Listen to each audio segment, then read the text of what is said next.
It was turned off. Commissioner Naylor, Commissioner Malcolm, Commissioner Brocker, Here.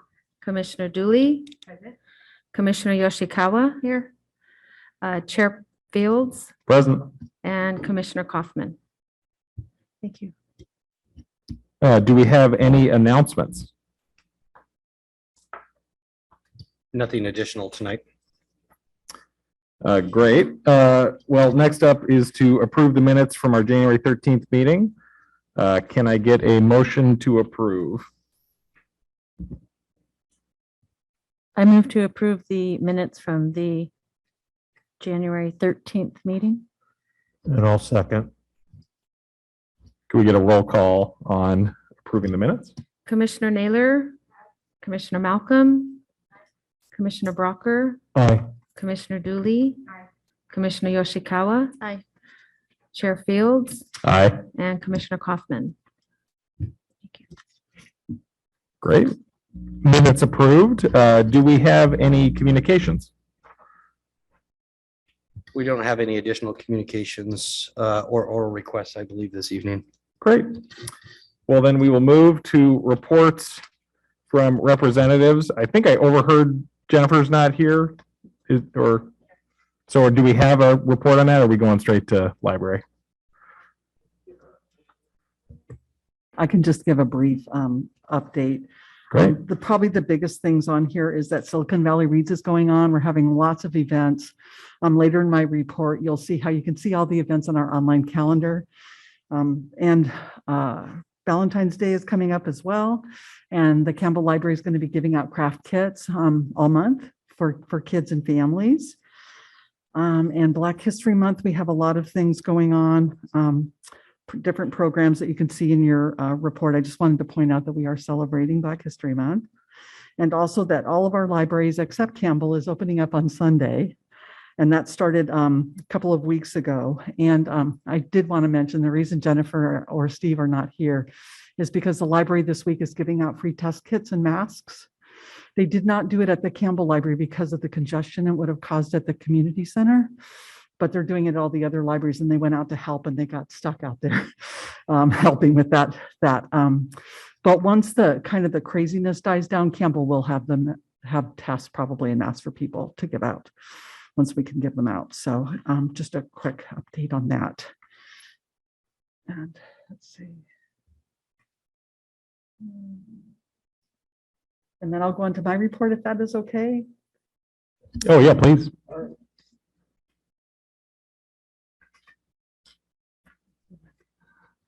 So I know there's a lot of new commissioners, and so with this meeting, I wanted to just kind of update you kind of on the library, where we were before we went into the Express location, where we are now, what we've done in the last few months over there at the community center, as well as a lot of the services that the library offers, especially to students and families.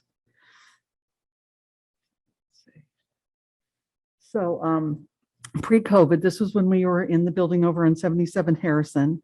The library had a collection of about 190,000 items. We circulated about 850,000 items per year. We had an annual gate count of 288,000 people, and that was about 1,000 people a day through our door. And we gave out 1,661 resident library cards.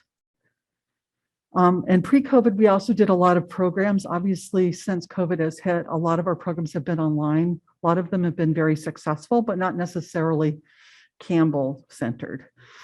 So back in pre-COVID times, in 2019, we had over 4,856 adults attend our programs, 34,000 children attended our programs, and about 508 teens. And then for summer reading in 2019, right before COVID hit, we had 2,700 children attend, 783 adults and teens sign up for our summer reading program. At the Campbell Express, since we've been at the Campbell Express, July through December, and we actually got there in May, but I pulled a 6-month statistic just to be cleaner. And we checked out 344,000 items. And if you remember, in the old building, we had a circulation of about 660. So we're not doing that bad for a 1,200 square foot building. I think we're doing really well. We had 24,000 square feet, 12,000 square feet, and we're only 200,000 under in our circulation. So people are finding a lot of things that they need. And then I broke down the circulation by adults and teens and children. And our gate count, we've had 42,000 people go through the Express in 6 months. So we're really excited about that.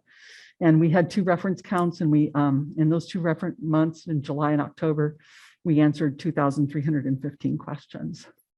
So now I'm going to go on to some of the services that the library has. I must especially point out ones that are online, because we're still pretty much online, not doing in-person programming. But many of these services are available through the student portal, which I'm also going to show you later on. The first one that I think is the most important one that the library has for students and families is Brainfuse. It has online in-person tutors, and they also can speak Spanish if the person prefers their tutoring in Spanish. They have skill building as well as homework help on a particular topic or subject. Student can give them a math problem they're working on. They have a whiteboard and they can work through the problem, or they can say, hey, I have problems with percentages, and they can help them just skill build their ability to deal with percentages. All they need is their library card and their PIN number. It's every day from 1 to 10 in the evening, and it does grades roughly 3rd through college. So even college students can get help on this website. The other thing I wanted to let you know about was Learning Express. And Learning Express has lots of tests like GED, AP, a lot of that kind of thing, as well as job kind of skill tests. And so it's really a great resource as well, but not tutors. Our other databases for adults that are really wonderful is LinkedIn Learning. LinkedIn was lynda.com, if any of you were familiar with using lynda.com. They support multiple languages, Spanish, Chinese, French, German, Japanese, and Portuguese. So you can take courses in all of those languages. And that's free with your library card. Treehouse, if you want to learn how to code for children 16 and up. And Universal Class has accredited continuing ed credit units and has a lot of different classes as well for developing different skills that you may need for working. Brainfuse also has a special module called Jobs Now.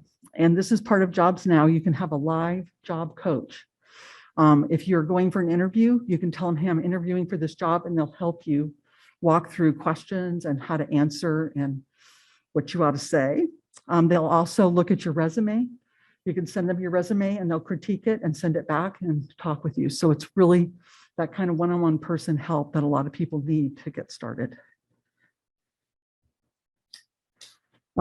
So if you're wanting to read when the library was closed, or you just prefer ebooks, we've got lots of things to choose from. And I thought I'd give you some statistics just to give you an idea of how much things are circulating. So July through December in Overdrive, in just Campbell residents checked out 81,299 ebooks, and they checked out 50,243 audiobooks in 6 months. System-wide, just to give you a perspective, that means all of our libraries together circulated 663,000 ebooks and 343,000 audiobooks. The next service that's most popular after Overdrive is Freegal Music, and that's a streaming service that the library provides, and we had 125,000 people streaming. And Canopy streaming video is the next at 75,000. And just also to let you know, we have certain databases that just cover certain languages. We have HiRead, that is Chinese magazines and books, and we have Odilio, which is Spanish. Also, Overdrive also carries books in Spanish. So we have lots of things for people who read in things other than English. Wanted to give you a quick taste of what magazines and newspapers the library has available online. This is a press reader, is the one that I just think is fabulous. I have a friend who came from Cyprus, and she never can find newspapers or magazines from her country, and they had a newspaper from Cyprus, and she is so happy. They have papers from lots of smaller countries, over 60 languages. So a lot of people can get that daily news and at least have something new to read all the time in their language, even if there aren't a lot of books. And it's really a great resource if you know someone that reads in other languages other than English. They also have a lot of fabulous things in English, like the Los Angeles Times and a lot of magazines. So check out Press Reader. The other magazine app that we use is Flipster, which I really like because it's got People magazine, and I'm a junkie for that kind of stuff. So if you like People magazine or Consumer Reports, they have a lot of good magazines, The Economist and some other things. You can read the newest issue and also read back issues. When you pull up any issue of the magazine, you have a choice to see all the different issues. The only thing this is not good for is searching. And I have Consumer Reports up there, and most people want to know what televisions are the best or whatever they're looking up. You can't look it up in this app like that. So this is just kind of, I want to read Consumer Reports this month. We have another database that has you where you can search Consumer Reports. Also, you can get access to the New York Times. Gives you 72 hours of free access, and then you just go back and get another code if you want to keep reading it. It's also available in Spanish and Chinese as well as English. What do we have on video? Mezzini TV is a really great resource if you like all things classical. They have classical music, operas, ballets, documentaries about classical music and those kinds of subjects, as well as master classes. We also have Canopy, which has a lot of award-winning movies, independent films, and documentaries. It's a really great service, and you can watch that on your TV and stream it onto your TV. We also have Great Courses, which is through Canopy, which has courses taught by award-winning experts, professors, and some from many distinguished institutions. If you've ever checked one of those out, there's all different kinds of topics. So what do we have for kids? We've got lots of really good things for kids. One of them is Book Flicks, which you'll see in the upper left-hand corner. It pairs a fiction book along with a nonfiction book, and it usually goes up to about grade 3. And they can read along. So if they're wanting to read along with the book, this is a really great database to use. And we also have Weston Woods videos, which have classic books, and they turn them into movies, and they're really well done with really beautiful music and narration. We also have ABC Mouse, which is a preschool through 2nd grade, building skills in reading, math, science, art, music, and more. You can sign up for that, and that's free. And Ready Rosie is mostly for preschool to kindergarten.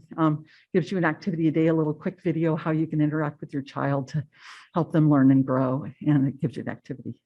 I wanted to give you a brief look at the student portal.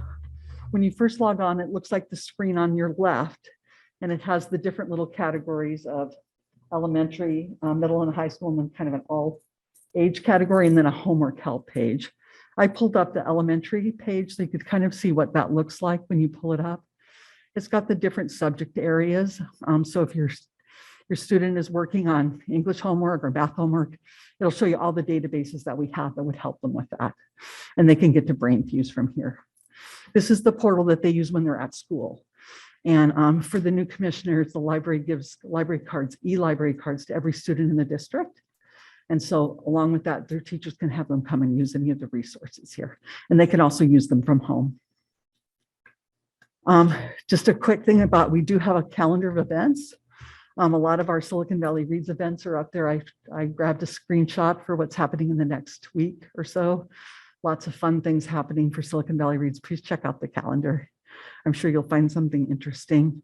And as we do more in-person events, you'll also see those as well. We do have a few of those for adults. And last but not least, the thing that at least most people don't know about is visiting a museum for free or low cost with your library card. You can visit many of the local Bay Area museums and get free tickets or low cost tickets, and you just need your library card. You log on to the database and you get your tickets. So I don't know if you guys have any questions, but it's just the tip of the iceberg of what the library offers. So just wanted to give you a feel of what we're offering for families and students, and also some of the things we have for leisure for adults. Do you have any questions? Questions from the commission? Is Silicon Valley Reads, is that just for the month of February? It runs usually into the beginning of March as Okay. well. Yeah, Thanks. with the programs. Thank you. I was going to ask, the museum pass thing is interesting. Like, where is that on the website, or what is the? You go on through the website with your library card, and then it takes you to a place where you request your tickets. Some are limited, like how many you can get in a 6-month period or a year. Yeah. Well, that's great. Well, I can vouch. I've done the virtual trivia night for adults. There's some incredible teams. I'm dubious if they're not Googling, but I will be there on Wednesday. We've enjoyed, my wife and I, that series, and there's just so much great programming that you all are doing. So thank you so much for Great. sharing with us and all the great stuff going on at the library. We're hoping to start story time in March if things get better. So, yeah, Wonderful. Well, thank you. thank you.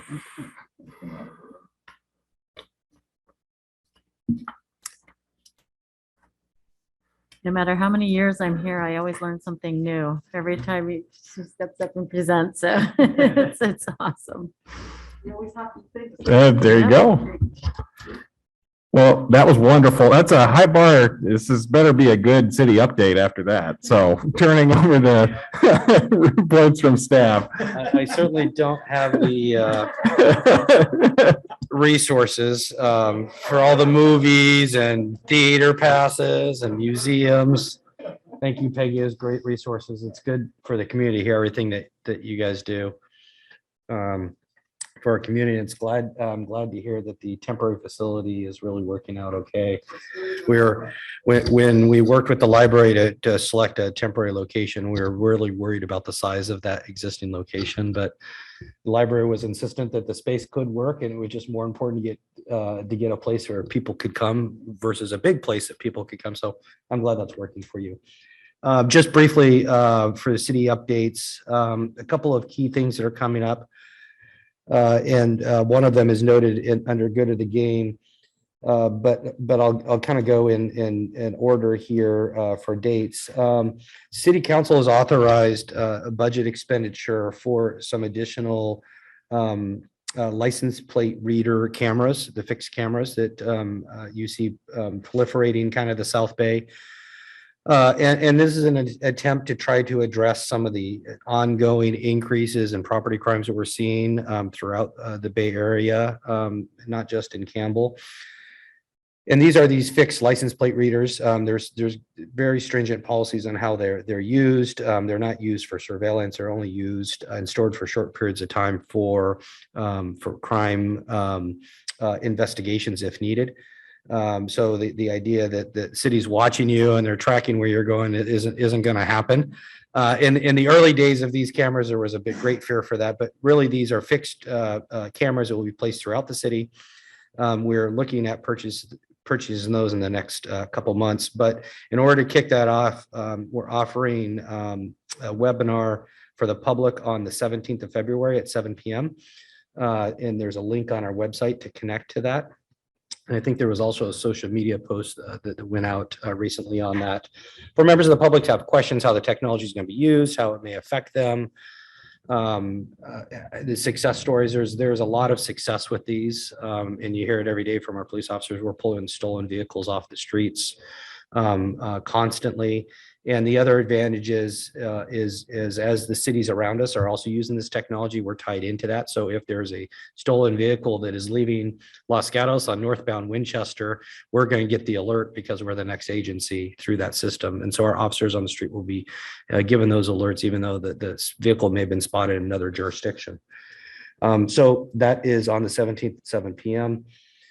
The other thing I wanted to announce is City Council annual priority setting is set for February 24th, 8:30 in the morning. I think we're going to be out at Q80 in the community center. So members of the public that are interested in council priorities are welcome to attend that. And that's really setting our priorities, much like this committee has done for the next fiscal year. So for fiscal year 22-23. And just for the record, so everyone kind of understands what that means, we're on a fiscal year of July 1 through June 30th.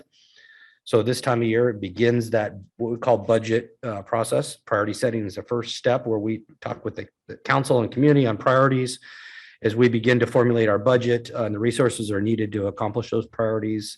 And then we will follow up with a series of workshops later this spring, in March, and then late April, and again in May as we adopt our budget. So this is the beginning of that process.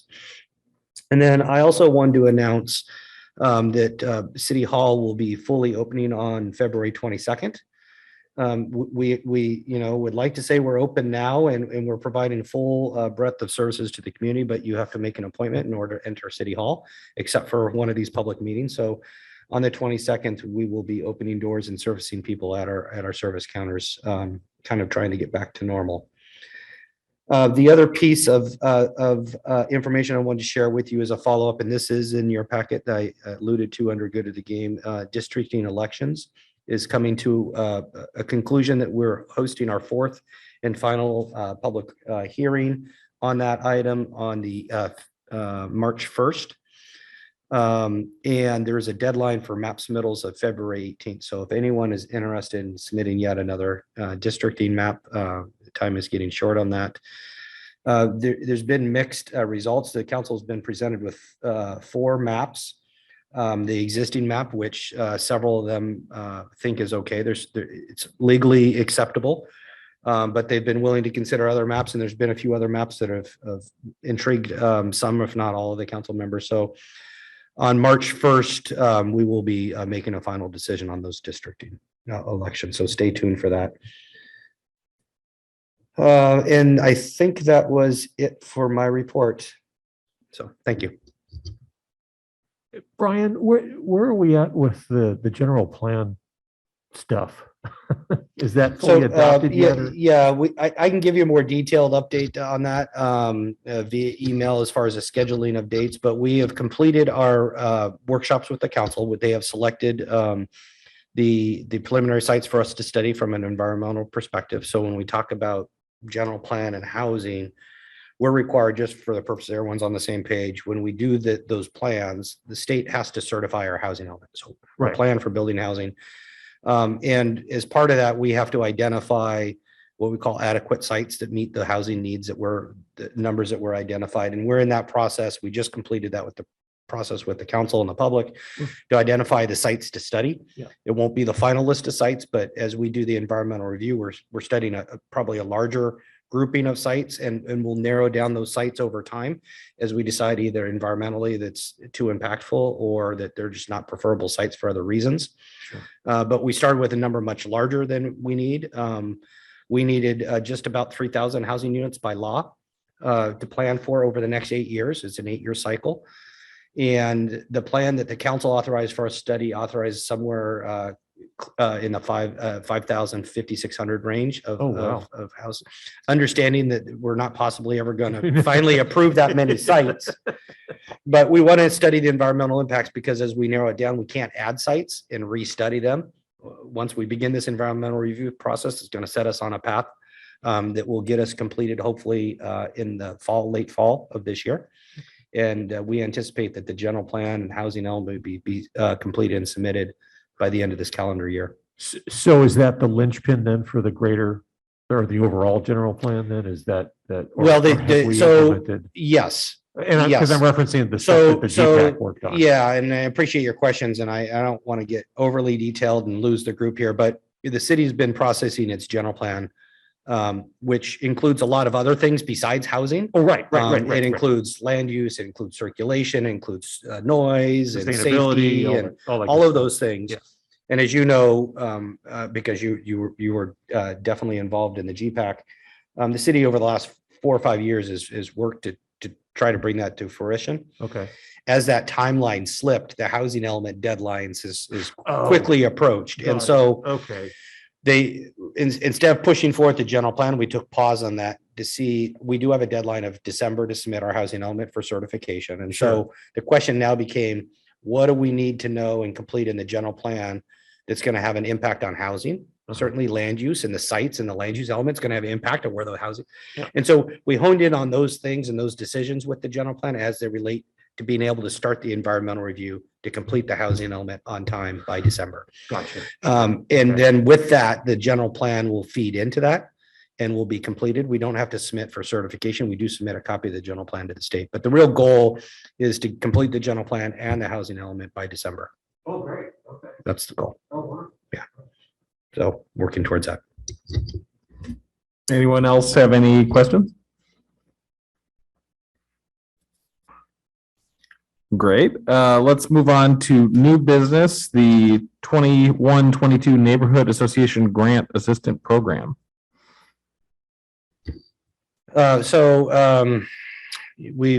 think we've provided a copy of the application in the packet, Diana. Is that in the packet? So the application, it's not included in the packet, but what we can report on is that it is live online. We have received one application already from Hammond Park. The deadline for the submittal of applications is March the 2nd, which will give us plenty of time to get the application together. So what the commission should probably think about is scheduling a study session in March at our next CIC meeting, so we can review, or so that the commission can review the applications and then decide, not at the study session, but just review the applications and see what the money, what they were asking. I'll also provide for the neighborhood associations, if they've submitted any receipts, to see if they're in compliant for last year's grant. So basically, yeah, so that's what we're gonna push out the applications and the grant information out on social media, on Nextdoor and Facebook. And so we have it in 3 locations. We have it on our website, we'll have it on Facebook and Nextdoor.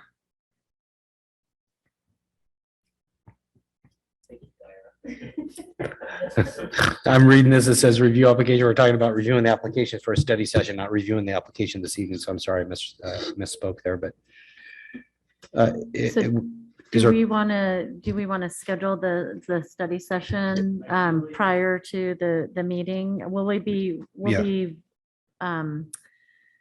voting on the 2nd or I mean, on the meeting, which would be the what, 13th? Oh, the 10th. That's right. Because it's the same as February. Yeah, you'd want to The meet 10th. prior to that. Yeah. So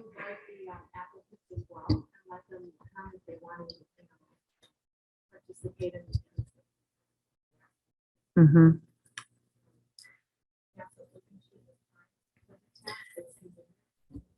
I guess it depends if folks have obligations prior to 7:30 on the 10th. I think we did It does make for a 6:30. long night, but at least we can get it all done in one night instead of 2 nights that week, or, How long do you think we need? an hour. Yeah. So 6:30. So Yeah. 6:30 should be sufficient. Do we also let the people who got the grant last time know this is up again? Yes, Yeah, okay, yes, great. they're being That's how we notified. get most. Great. And there's some complexity with the new applicant last year that wasn't a formal Yeah, yeah. neighborhood association staff. We have been talking about that. We're not sure if they're going to submit, but if they do, there's some documents they'll have to submit Mhm. along with their application this year. Okay. And so we'll sort through that process. If we need to pivot, we'll inform the commission, but we're not sure the status of that association yet. And they were, I know that we discussed with them, it wasn't last year, obviously, but the last time we went Mhm. through this. So do we want to reach out to them at all? Just asking them if they They're would like- included in the outreach. They'll be Yeah, included, yeah. but maybe just to remind them that the expectation was that they get some ducks in order. Mhm. Absolutely. Okay, great. And along those lines, I attended one of the district informational sessions, and there happened to be somebody who was involved with the Santa Tomas area Mhm. neighborhood association.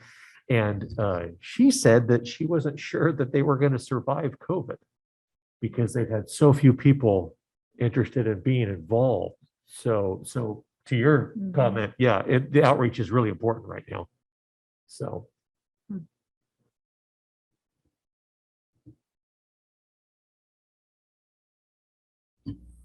Okay, so we'll, it sounds like we're gonna set a special, or study session for 6:30 on the 10th of March. Yeah. March 10th, yeah. Okay. Great, perfect.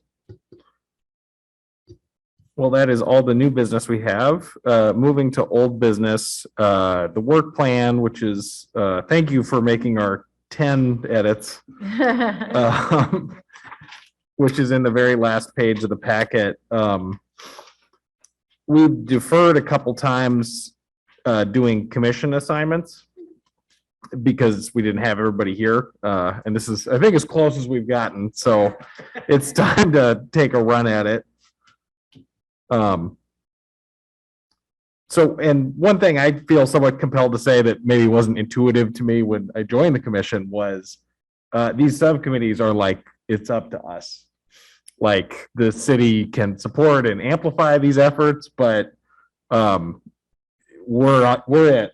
So I think on all of these, as you think about what you're interested in, no, there's probably a pretty good time commitment and just rolling up the sleeves commitment. And we've got some great updates today we met on Capture Campbell and other things, but I think I didn't totally get this when I first joined, because when we meet, there's some stuff we get to vote on. It's a little more intuitive, but these subcommittees, like, we got to do it.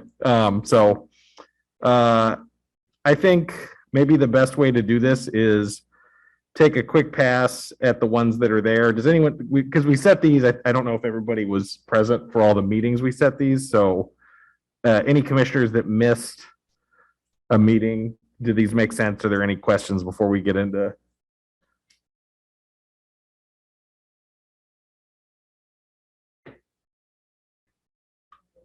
Is everybody on the number, is it spread out?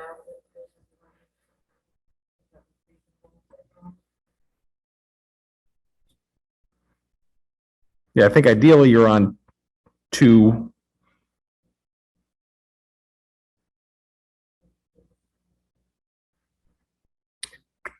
Yeah. I'm noting Commissioner Yoshikawa, you're on 4. One's a gimme, okay. All right.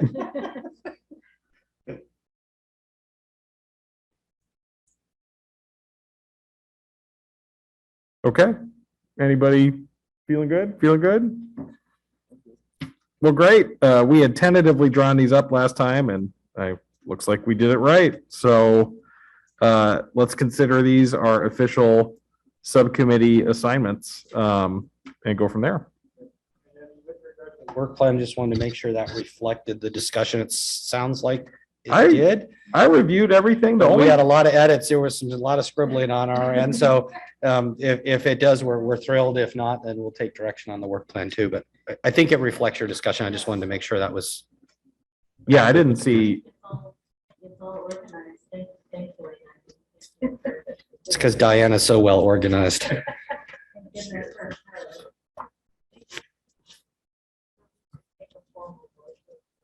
Okay, great. Well, I'll take a formal vote on both of those items, both the work plan and the subcommittee assignments. Actually, I just saw that I'm only on one subcommittee. Yeah. is there another subcommittee that is interesting to you? Well, I had been on murals, but I'm not. We realized we'd made a big mistake and had divided Explore Art into like 4 subcommittees, and it had gotten really convoluted. And so we like rolled it back in the last time. We can't, and the problem is we can't do 4 because, so. I mean, I could drop off of that. I mean, if there's another place that I would be, there's another place where I would be useful, then that would be great. I just want to, do it. I think that's a great one. It's super fun, and if you love art, and I do. I do too, and I'm happy to just serve in a capacity of volunteering whenever you guys need help. Yeah. Just I'm happy to or any of mine if somebody needs. I can step away from any of them. So But I know art's always kind of fun and it might be good for a first time, commissioner to get in. And so if you'd like that, I can swap those two out. So we'll Sorry, I thought I indicate did. we'll indicate under explore art that we'll remove Yoshikawa and add Malcolm, Yes. if that's appropriate. And these aren't permanent. If there's some adjustment we need to make Yeah. it in the year at the pleasure of the commission, we can change. So And I think we found that like when it came time for like sidewalk chalk art, there was no reason we can't, draft everybody to help run these anyway. So, okay, great. Absolutely.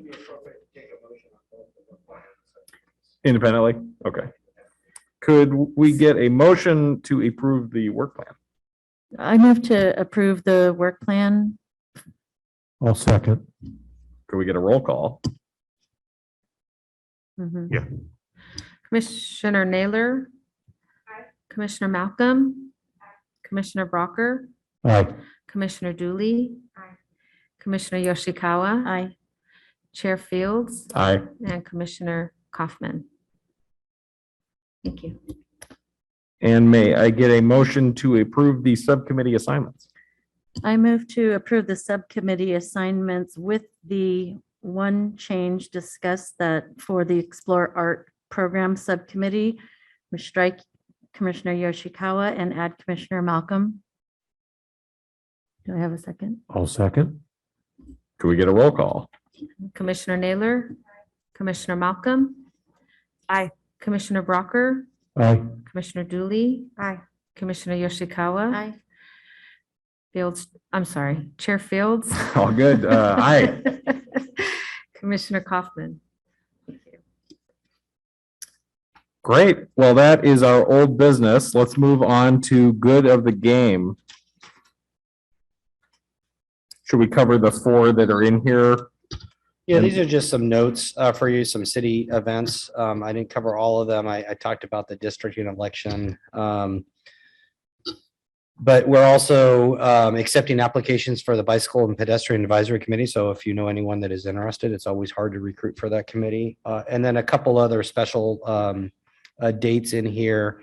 The Campbell Heritage Early Settlers Day. This isn't a city-run function, just to be clear, but it is certainly city-related because it celebrates our heritage and our theater and the history of Campbell.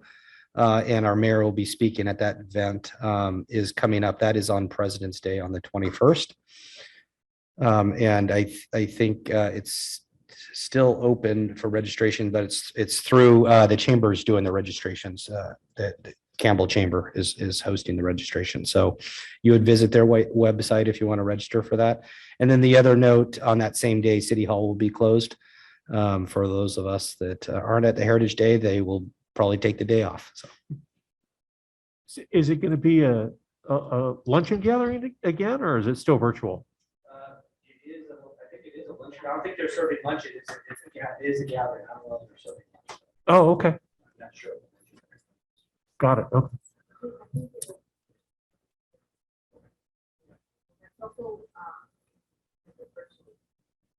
Oh, okay. Okay. I hadn't seen the Facebook announcement yet, so.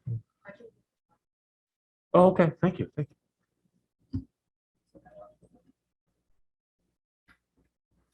Great. I just saw, I'd seen the mural go up, and maybe, I don't know if everyone was here when we got to vote on this, about the mural that's up next to OPA, but they've like lit it up now.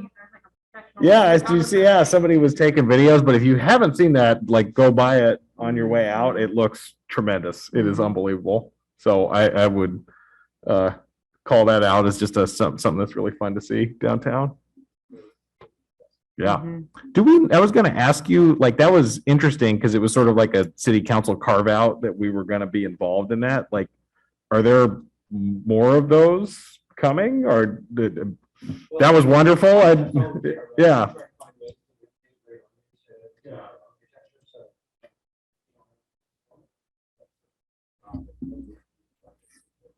Yeah. Because maybe that's when I was going to say later, I'd love to still set up the meeting with the mayor we had talked about. Like, that's one of the things I'd love to keep encouraging to like formalize like where we do get involved, because I thought that like lined up really nicely with the commission. It was, yeah. Yeah, and maybe the subcommittee could try and get some traction with a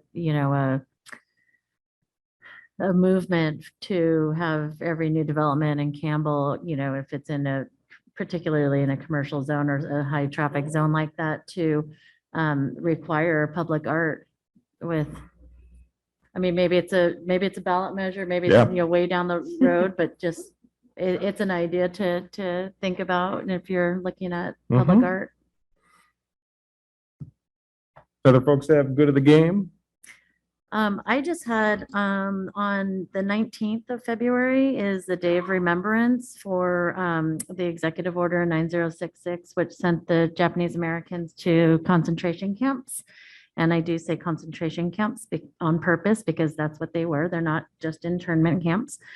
But there is the Stories for Solidarity, who put together the social justice panels and did that through downtown San Jose. They are doing a candlelight vigil with, oh gosh, a bunch of people. They have, trying to think of I don't have all the contacts here, but it's a candlelight vigil at San Jose City Hall. And there'll be speakers and, discussions about how to be in solidarity, how the history of the farm workers and Asian solidarity, how incarceration intersects communities of color and what we can do about it. So there's a whole program. So if you're interested, let me know. I can forward this to you. That's again on the 19th.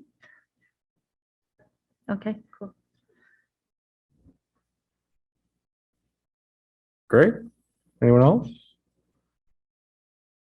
Thank you, everyone. We move on to our final agenda item, the subcommittee reports.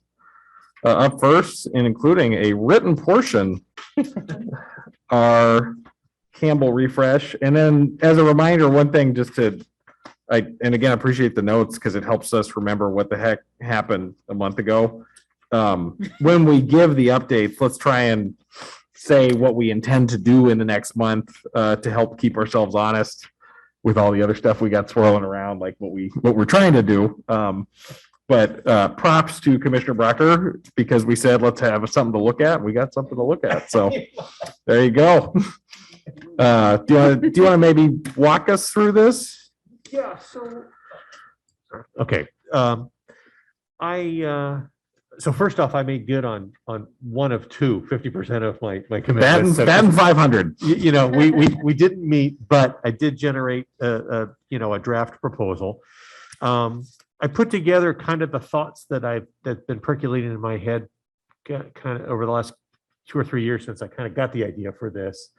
And I put it together in a format that I thought it made sense in my mind. Whether or not it makes sense to anyone else, I welcome everyone's input. So please feel free, however that should work. I don't know if it has to go to Diana and then to me. She can collate, or so we don't, violate any Brown Act stuff or things of that nature. But yeah, this is version 1. It's a draft where I started out with, I've got just a summary of the program, kind of that summary section is just the elevator speech of, what it is it's trying to do and accomplish. Although I did come up with a tagline for on the cover page of making Campbell neighborhoods a little nicer 1 yard at a time. So that's the super short version.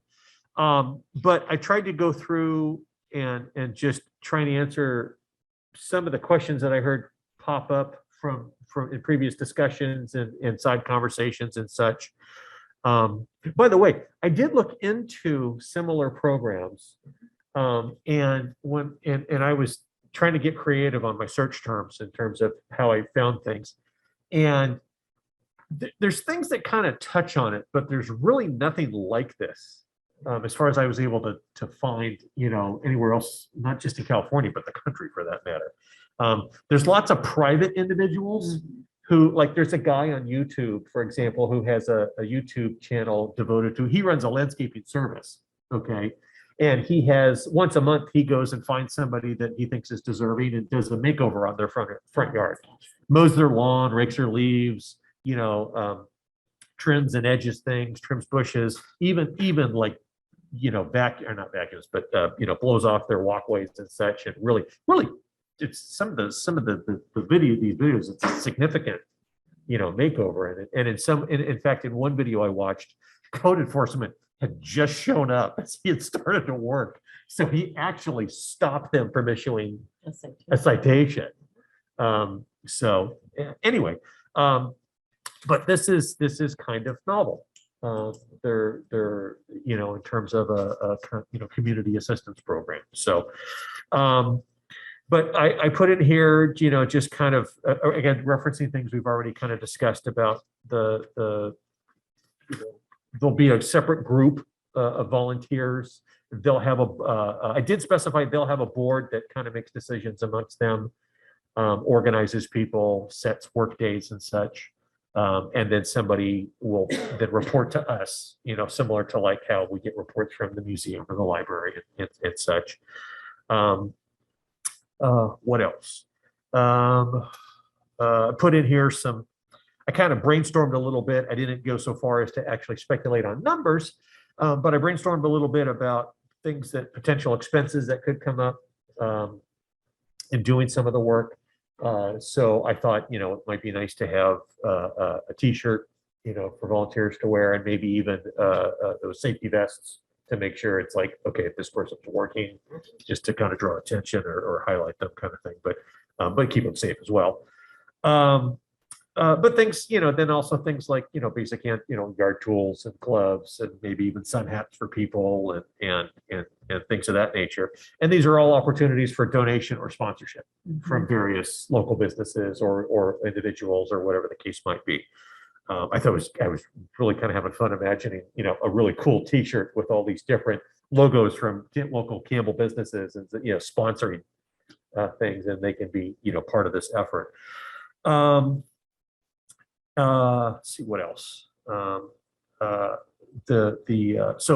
First steps are to really, the way I envision it is to reach out to Randy Sweet and code enforcement and the neighborhood associations to get suggestions of candidates for the program, and then we evaluate from there.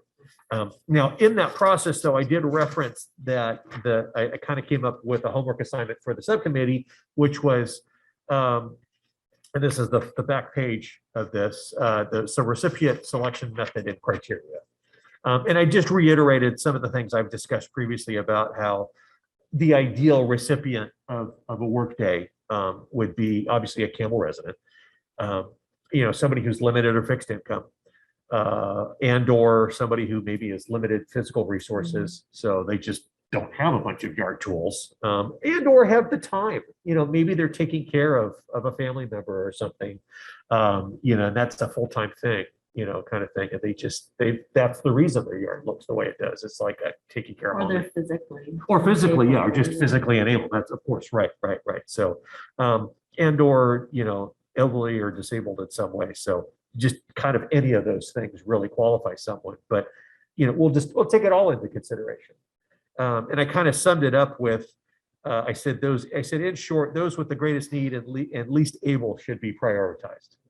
And then of course, as Brian mentioned, we reach out to them once we identify somebody that we think might be a good candidate for this, reach out to them, get their permission, and go from there. And then we can start bringing in volunteers. And there's already some groups to reach out to. The Rotary has a group that does similar work, and we can just kind of put the word out from there, and see how it goes. So again, please read through this. Pardon my horrible grammar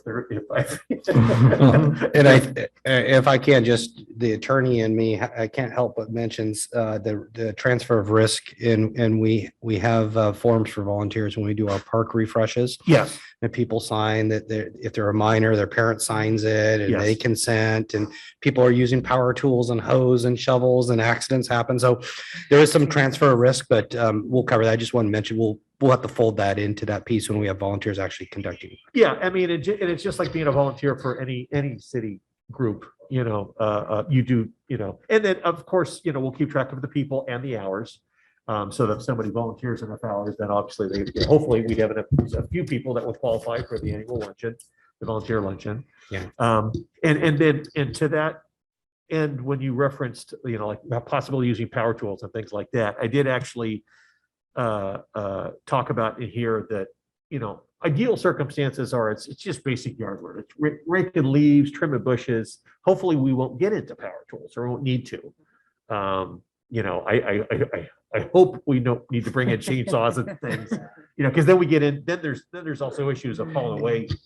But people get hurt with shovels and hose, and Right, or right, my right, back right. isn't as young as I think it is. Right. So that's not insurmountable. We have forms. We've dealt with that with other, Yeah. and so we'll fold that into as part of that. as well. Sure. So. I should probably have the answer to this question because I'm on this subcommittee, but my thought when we first started talking about this was collaborating with the youth commission. Oh, and yes. Because Oh, thank you. every I- high schooler has to do a certain number of Yes. volunteer hours. So this would be a really good way for them to do that. So great. Yeah, thank you. Get those young backs. That's right. This is why I need more eyeballs on this. So thank Them with you, the thank you. shovels. So at the point that we're asking for a commission action, we'll make sure, Chris, that we get it on a future agenda so we could take action versus just providing report. It's all Yes. good background, but we'll tee it up. When you think you need to have some actual action or them approve something, we'll make sure we work with you. Okay. Get it on the Okay, agenda. great. Thank you. Sorry. It sounds like this may actually require, and I thought about this from the very beginning, being a policy person myself, that there may have to be some sort of, not necessarily bylaws, but some sort of standardized set of guidelines for this that are going to have all kinds of, legal sort of, yeses and nos. Right. That- Well, yeah. so ideally, much like, the museum has its Friends of the Museum Foundation Mhm. and the theater has its Friends of the Heritage Theater Foundation, it would be fantastic if this could have a similar Mhm. group and be formalized by a 501c3. Mhm. So Paul Resnikoff is a fantastic resource for that. I haven't asked him yet, but well, not directly. He's alluded to helping with that because he helps the theater out. Yeah. So if we did go as far as to put together a 501c3, we would need a board of directors for that. Right. And that could be the body that takes on that task or tasks like that. Absolutely. I have So- experience with forming the nonprofits as well. So that's. Oh, not- perfect. Yeah. Okay. Really. But yeah, that's where the whole policy and all the Yep. pieces come in, the dots and all that. So there's a lot more to it. And I think this is just an amazing idea, but there is a lot, I think, that has to kind of, when you're going outside of our scope here, we have to really think about, the weight of it all. Yeah, And- yeah. Well, this is the 50,000 foot level. Right. And I just wanted to formalize it, get the conversation going, and then have a focal point to get input from everybody. But it's definitely something that is doable and could be sustainable as well, which is very, very Yeah. cool. Yeah. Commissioner Yoshikawa, did you have a? Yeah, I was just curious if this does become a 501c3, how does that work with the city commission I mean, Yeah. they'd be told, so it would then it would move, if it does that, if it becomes that, then it's no longer a subcommittee, right? Like it becomes its own beast, I would think. Essentially. Yes. Okay, Yes. There's no reason they couldn't report back if you integrate. Sure, it, sure. But it would be a separate. okay, Yeah. I mean, even for example, the board of the museum and the Heritage Theater both have city reps. So it's a city council person that sits in on meetings and presents it for you. There's an exchange of information. yeah, okay, yeah, I was just curious on the commission side, yeah. Okay.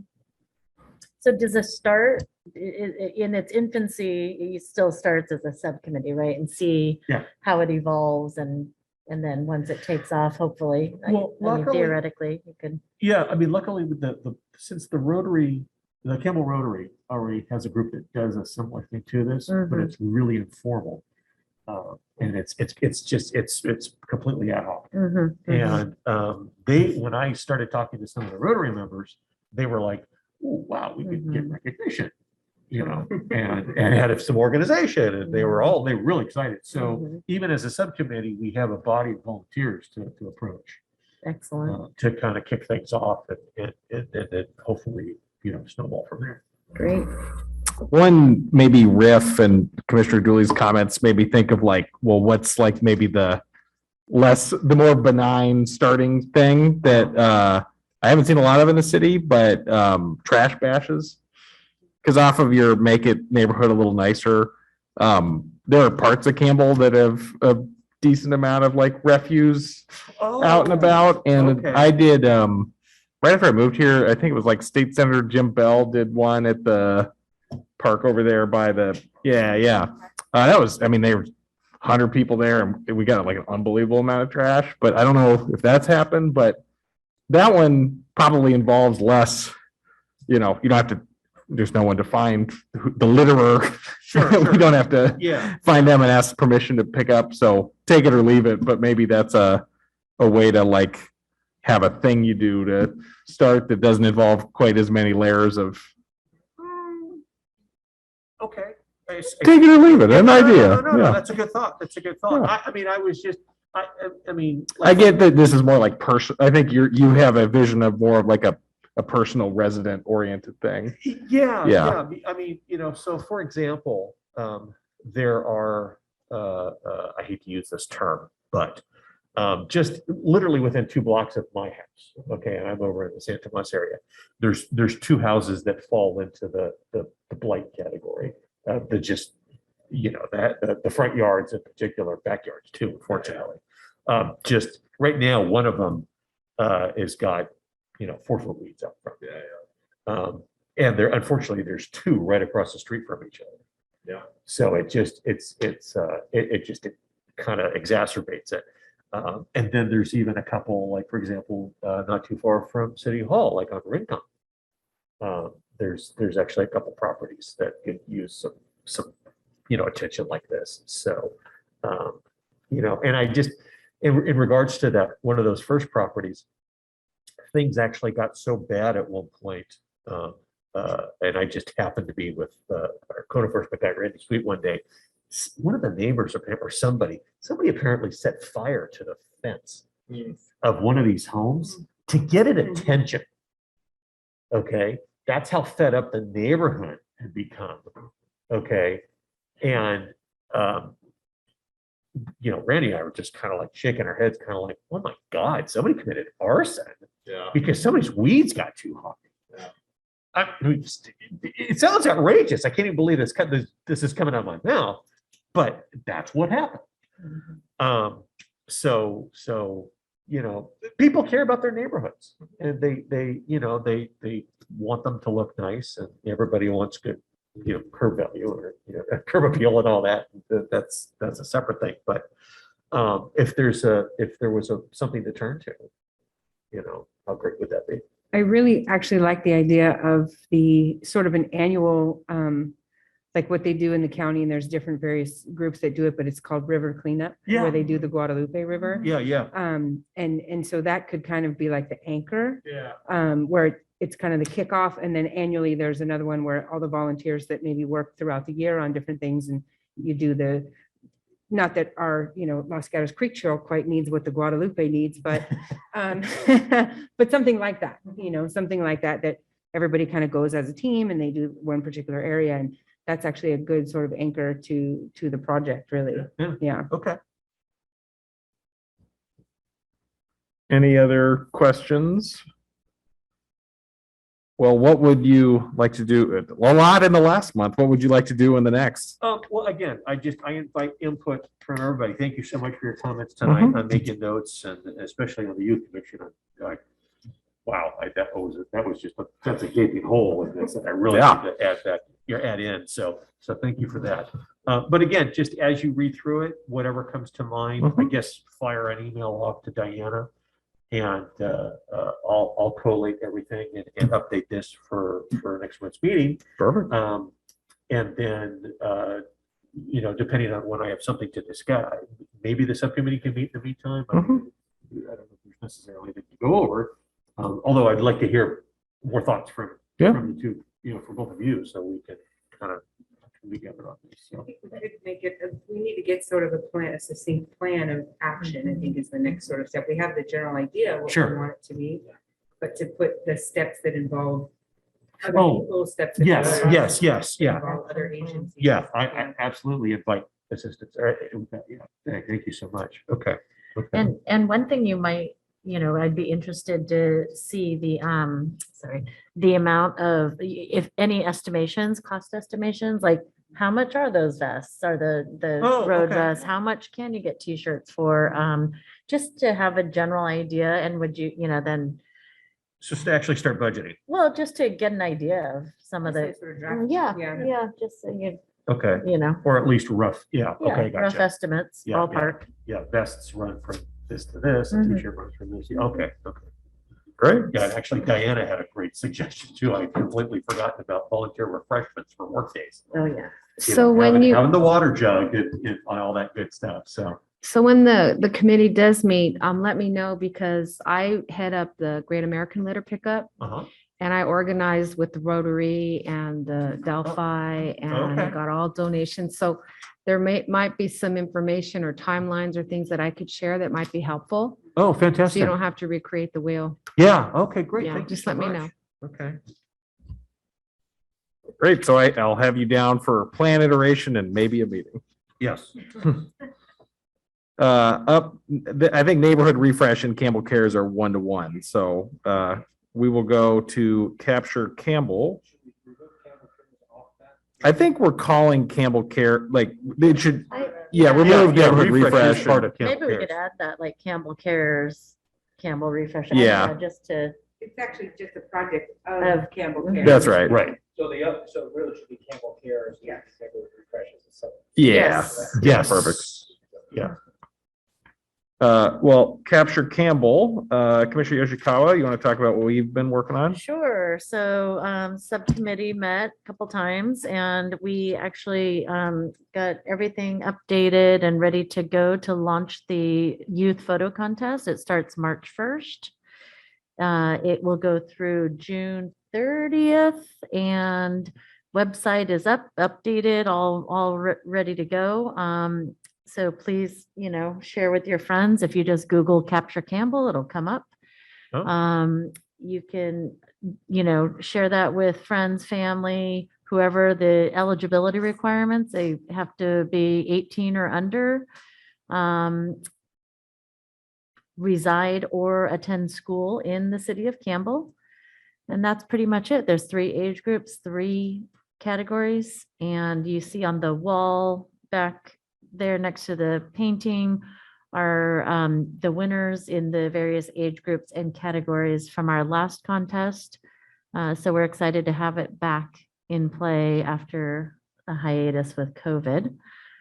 Did I forget anything, Commissioner Fields, or? No, I think once the project starts, at some point, we'd love to post about it on city social media. Yep, and Um, add it to the webs like we usually do. Yeah. Add a blurb to, Maybe, and we were gonna come up with a flyer if we could give you some to put up around City Hall, but maybe we'll hand them out at some events and stuff. Out to our education subcommittee contacts, the school districts, and get the word Oh, out through the school there's a- districts through our education subcommittee. Yeah, I I didn't- talked to 2 different, I work in a school district and Okay. then I talked to another one as well. And it was totally fine as long as, it has City of Campbell on it and it's, they were all for sending it out and sharing it. I didn't realize there's this education subcommittee or, It's a subcommittee of the council. okay, Oh. yeah, great. So yeah, any help to spread the word would be appreciated, and we'll be posting on Nextdoor. Like Chair Field said, we'll have a flyer, we'll have a digital version as well, so if anybody needs that, just let us know. I mean, actually, we'll probably just, if we could get it to Diane, then Yeah. could you send it to everybody? Okay, yeah. Yeah. No, I'm on it. Yeah, Yeah. and we have had one in the past, I'm on- but we need to modify the dates and, mhm. Great. Any questions or? And then we are looking to award the prizes and the winners in the summer at one of our meetings. So I just kind of want to maybe plant the seed. Maybe it would be, oh, I don't know. We usually skip a July meeting, right? July or August often. Let's give that some thought. We'll circle Yeah. back next month on the timing of the awards and the Mhm. ceremony for that, for the award ceremony. Were you still looking for judges or did you find someone? We're working on it. Yeah, we're working on the fundraising, the judges, but there's no reason why we couldn't launch it, like launch the start date and let people start hearing about it and promoting it. Do they need to be local or did you get a lot of judges via like Zoom or something? They should be local. We try to use local photographers. Sure. Oh, okay. Um, That's what we've done in the past. I mean, we're certainly open to hearing any other suggestions, but that's what we've done in the past. Campbell's a great little local town, Sure, so sure. good to.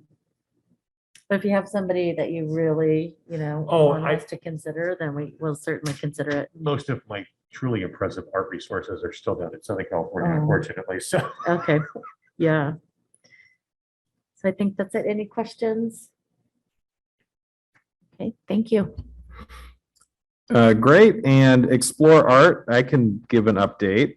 We said we would reach out to 10 businesses. I think we did about 30 by speaking at the Campbell Chamber on the 20th or whatever that was. Very nice attendance. People seemed excited. Somebody raised their hand after the talk and was like, and I need to actually find out how to get in touch because it was like a Campbell honey sort of. oh, Mike and Nikki Sunny Company. There you go. Yep. They said they would, yeah, see, that's why we're glad you're here. They raised her hand and said, I'll put a portion of bottles we sell towards this. I want to support art and got a lot of really good. They're my resident beekeepers at the farm. There you go. Small world. So I handed out the flyers and gave the pitch on that and directed people at the website. I'm intending to basically, I think at this point, do the shaking for cash a little bit now and circle back with some of the people that I spoke with and see if they're ready to donate because I think we're ready to get going here. And we also talked, Commissioner Kaufman and I, about meeting with or even speaking at the Rotary Club, doing something similar because that was well received. And former Commissioner Carol Hoffman offered to help us organize and get that going. So we were going to speak with her and talk about that. We were excited about. I think one thing, and again, this is probably why I'd love to meet with the mayor, is I think we're ready to like be gung ho about like promotion and put out that we're doing this and that we intend to do it at the John D. Morgan Park location, which we've talked about in these meetings, but I'm realizing that's one that like I think at some meeting one of the council members was like, is that where we're doing and how's the judging work? And like there were some, like we've spoken about this a couple times, but I feel like I wanted to like make sure the council knows we're doing this, especially because I think telling people the location that we intend to do, because that's informing how much fundraising we're doing and everything else and how we intend to do judging. That was one question I had for you is like, do we need to do anything else at this point? I don't know that you need to do anything else. So I can follow up with you. Yeah. And we do need to do it with the mayor. Yeah. Yeah, because I think we're ready to roll.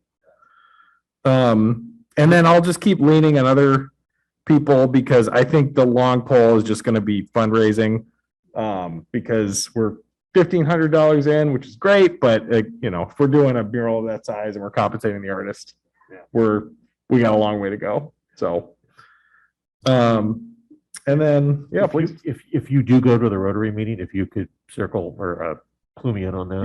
Yeah. Oh yeah, for sure. So that would help with refresh. too. Sure. And I think the only other one from Explore Art for sidewalk art contest. I spoke with someone at the chamber meeting that was like one of the organizers for Boogie, and I plugged that we should do the sidewalk art chalk contest again. I think you all helped us make that intro last time, and that was super fun. I know we still got a couple months for that, but I guess that's one question. Yeah, we'd love to do that again. That was really fun. And that's also just gonna, I think if we do that in May, that's a great place to promote fundraising, the photo contest, maybe this, like this could be a great place to talk a little bit more about the stuff we're doing. And I think that's it on Explore Art. Any questions or feedback from the commission? I do want to add one thing Yeah. because I was originally looking around for grants. Yeah, And so a couple different questions came up. So I wanted to make sure yeah, that please. everybody's on page with what's going on with the grants. There are a lot of art grants, obviously. But art grants generally require 501 C3 designation. And if not, the fact that we as a commission for the city of Campbell, we basically fall under the city, right? So we'd have to apply as the city of Campbell, which eliminates us from about 98% of grants. So, which I kind of knew going in, but I have a friend who is just like the master of all grants, and she tried everything she could too. But I think it's important for everybody who may not know how the grant process works, that we don't actually qualify for a lot of those types of things. I was hoping that we would find a couple that we might be able to like sneak into. But it's just not probably a reality just because of the fact that we're not an independent agency. We are a part of the city, and that's not what the grants are for. So, but there may be, like I said, a friend of mine that's what she does, she's got her eyes open for anything that may not be a grant necessarily, but might be like, an endowment or something like that could do something to donate or to generate some funds that don't require us to be an independent nonprofit. So anyway, just want to throw that out there. I did do some research on it. So I also want you guys to keep in mind that I think that if you do decide to go with the mural, we might need to get the Parks and Rec approval prior to that too. So. And that's part of why I'm like, because I think I kind of thought we did, but but that was, I don't know, when we talked like 8 months ago. So whatever we need to do to double check, or if anybody wants to come out of the woodwork, we still have time to do something else. But I'm stating for the record, we intend to do this at John D. Morgan Park, and we had, I thought, spoken, and just, yeah. So broadcasting that before we really, bomb out on a bunch of channels that's where we want to go. Cause that was the question. A few of the places I talked to immediately wanted to know was where is this going? Is important to know. Well, the intention is the John D. Morgan Park. That's Yeah. what we had to say. Yeah. But it might be good to just kind of get a checklist of everyone that needs to sign off for potential, is it the, Parks and Rec Commission and Public Works, do they need to take a look at it? Does the council, all of these, right? So yeah, it'd be good to it'd be great to have a little checklist so that we could, or yes, Yeah. not me anymore, but Commissioner Malcolm Yeah. can check them off the list and, go through to make sure that all the Ts are crossed Mhm. and Is are dotted. Great. And welcome Commissioner Malcolm to the committee. I may get your email from Diana, and we can connect before the next one of these so we could catch you up on all the stuff we've been doing. If there are no other questions, at 8:44 p.m., I officially adjourn this meeting.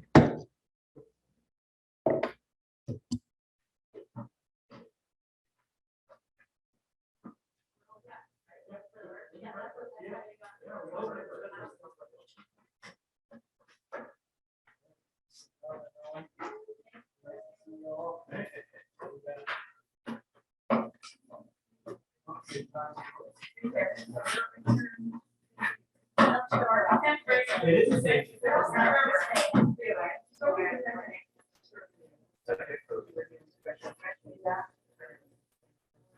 It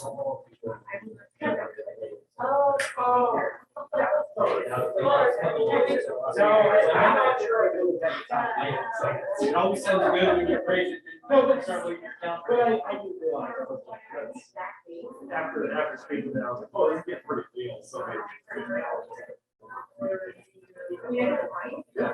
See ya. Thank you.